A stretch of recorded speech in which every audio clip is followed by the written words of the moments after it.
तो वेलकम करता हूं आपको हमारे चैनल पर।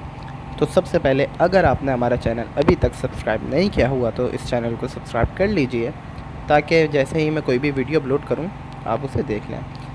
तो फ्रेंड्स, मैं आज आपको बताऊंगा आप अपने एंड्रॉयड फ़ोन से ही अपनी यूट्यूब वीडियो के लिए इंट्रो कैसे तैयार कर सकते हैं, वो भी सिंपली एक एप्लीकेशन से। तो सबसे पहले प्ले स्टोर से आपको ये एप्लीकेशन डाउनलोड करनी है, legend animate text in video. इसे डाउनलोड होने के बाद इसे सिंपली ओपन करेंगे। ओपन करने के बाद यहाँ पर मैं दिखा देता हूँ आपको। यहाँ पर जैसा आप कुछ भी लिख दें,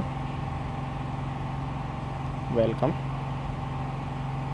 तो यहाँ प्ले पर क्लिक करेंगे। आप प्ले पर क्लिक करने के बाद ये जैसा कोई भी कलर ले सकते हैं और ये आप इधर से कोई भी एनिमेशन ले सकते हैं। जैसे मैंने ये वाली ले ली। यहाँ पर आप डाउनलोड पर क्लिक करेंगे, सेव एज़ वीडियो।